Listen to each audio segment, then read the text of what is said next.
आज आपण सगळ्यांनी पाहिलंच असेल, ही चित्र सगळीकडे संपूर्ण महाराष्ट्रात जात आहेत की एका बाजूला बबनराव लोणीकरजींनी जे काही शब्द वापरलेले आहेत शेतकऱ्यांसाठी, बळीराजासाठी, भयानक शब्दात, म्हणजे आपण ते शब्द पुन्हा उच्चारू पण नाही शकत, तसे विचार देखील आपण कधी आणू नाही शकत मनात, असे त्यांनी शब्द वापरले. साधी सोपी गोष्ट हीच होती की आम्ही स्थगन प्रस्ताव मांडत असताना त्यांच्या वतीने कोणीतरी किंवा त्यांनी स्वतः माफी मागितली असती, शेतकऱ्यांची माफी मागितली असती, बळीराजाची माफी मागितली असती आणि विषय कदाचित तिथे संपला असता.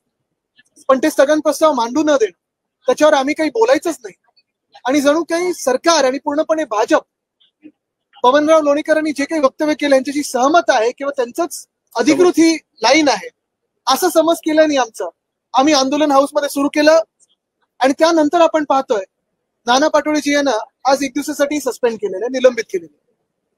सगळ्यात धक्कादायक गोष्ट ही आहे की महाराष्ट्राच्या विधान भवनात निलंबन होणं, कदाचित आधी वेगळं वागळं कोणी वागलं असेल त्याच्यामुळे निलंबित झाले असतील, पण पहिल्यांदा कदाचित असं होत आहे की शेतकऱ्यांचा आवाज उठवण्यासाठी, शेतकऱ्यांचा जो अपमान झाला त्याच्या विरोधात आवाज उठवण्यासाठी कोणीतरी निलंबित झालेला आहे. मला वाटतं हा एक भयानक पायंडा आपण पाडलेला आहे. दुर्दैव ह्या महाराष्ट्राचं असं आहे की एक सरकार आमच्या डोक्यावर जे बसलेलं आहे ते सरकार निवडणूक आयोगाच्या आशीर्वादाने बसलेलं आहे आणि शेतकऱ्यांच्या नाही. आणि म्हणूनच शेतकऱ्यांना जे आधी तुम्ही वचनं दिली, मग ती कर्जमाफीची असो किंवा कुठची असो, ती न पाळता, त्यांचा अपमान करता तुम्हाला सत्ताधारी बाकांवर बसता येतं, हे आज निवडणूक आयोगाच्या आशीर्वादाने भाजपने दाखवलेलं आहे.